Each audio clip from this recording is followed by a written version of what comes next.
Hello friends, welcome back to my YouTube channel.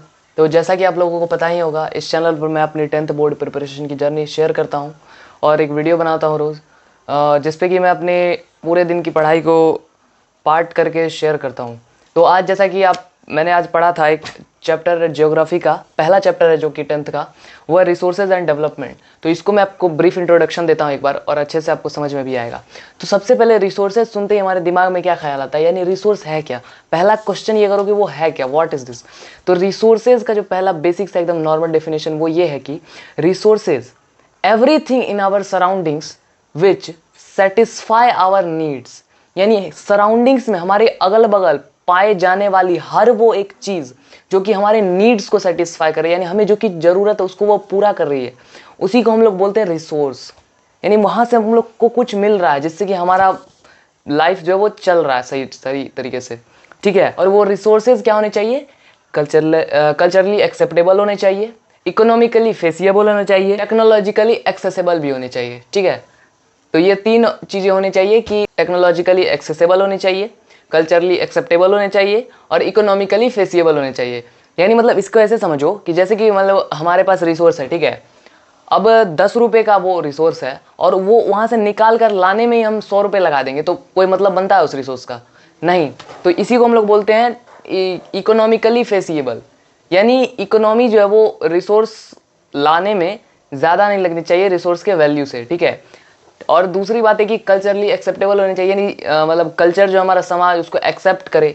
ऐसा नहीं कि कुछ अलग ही रिसोर्स ला दिए जो कि कोई एक्सेप्ट नहीं कर रहा है, मतलब सब देखे जा रहे अरे ये क्या कर दिया, ऐसा नहीं होना चाहिए। कल्चरली एक्सेप्टेबल होना चाहिए, यानी समाज जो है हर कोई उसको एक्सेप्ट करे, ठीक है। और तीसरा है कि टेक्नोलॉजिकली एसेसेबल होने चाहिए, यानी हमारे पास अप्रोप्रिएट टेक्नोलॉजी होनी चाहिए ताकि हम उसको वहाँ से एक्सट्रैक्ट कर पाएँ उस रिसोर्स को।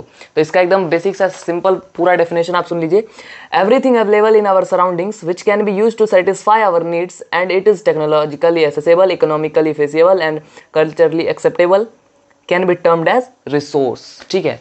तो ये रिसोर्स के ऊपर एकदम डिटेल्ड एक्सप्लेनेशन हो गया आपका एक तरह से। और उसके बाद हम लोग देखते हैं nature, technology and institutions are independent on each other. यानी नेचर, प्रकृति, टेक्नोलॉजी, यानी ये जो टेक्नोलॉजी है और इंस्टीट्यूशंस, यानी ये तीनों जो है वो एक दूसरे के ऊपर इंटरडिपेंडेंट है। यानी इन तीनों के में से कोई एक भी रहेगा तो, एक भी नहीं रहेगा तो काम नहीं चलेगा, ठीक है। तो अब हम देखते हैं एक ट्राइंगल वाला फिगर आपने देखा होगा एनसीईआरटी में, स्क्रीन पर डाल देता हूं मैं। तो उसमें आप देखेंगे कि सबसे ऊपर हमारा है नेचर, और उसके बाद है टेक्नोलॉजी, और तीसरे नंबर पे है इंस्टीट्यूशन। तो इसका मतलब एक डीप मीनिंग है, आपको मैं अभी समझाता हूँ, ठीक है। तो इसका एक डिफिनेशन मैंने लिख रखा है, तो इसको मैं आपको बताता हूँ। With the help of technology and institutions, human beings transform materials available in our surroundings, in our nature, into economically useful resources. यानी टेक्नोलॉजी और इंस्टीट्यूशंस की मदद से ह्यूमन बींग्स यानी हम लोग जो रिसोर्सेज नेचर में है उसको ट्रांसफॉर्म कर रहे हैं इकोनॉमिकली यूजफुल रिसोर्सेज में। यानी हम लोग नेचर को एक तरह से आप समझ सकते हैं कि नेचर में जो भी चीज़ें पाई जाती है उनको हम लोग बेनिफिशियल, जैसे सोफ़ा बना रहे हैं लकड़ी काट कर, ये सब, तो ये इकोनॉमिकली यूजफुल रिसोर्सेज हो गए, ठीक है। तो ये यहाँ पर पॉइंट क्लियर हो गया है। उसके बाद हम लोग देखते हैं कि resources can be classified in the following veg. Resources अब एक तरह के तो है नहीं, वो बहुत सारे पार्ट में है। रिसोर्सेज बहुत सारे अलग अलग तरीके के रिसोर्सेज होते हैं, तो वो हम अब देखते हैं। तो पहला जो रिसोर्स है वो हम लोग देखते हैं on the basis of origin, यानी उनका ओरिजिन क्या है, वो कहाँ से आए हैं, मेन वो क्या है, उनका ओरिजिन क्या है। और दूसरा on the basis of exhaustibility, यानी ये खत्म कब होगा। ये रिसोर्स हमेशा थोड़ी रहेंगे, ये कभी ना कभी तो खत्म होंगे, तो उस बेसिस पे हम लोग बांटे हैं।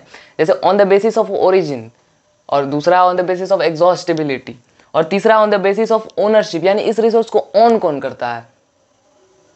अब रिसोर्स है तो किसी न किसी की तो होगी, या तो गवर्नमेंट की होगी, हमारी होगी, ऐसा, ठीक है। तीसरा होगा on the basis of ownership, और चौथा on the basis of development, यानी वो जो रिसोर्स है वो अभी तक कितना डेवलप हुआ है, उसकी डेवलपमेंट की स्टेटस क्या है अभी, ठीक है।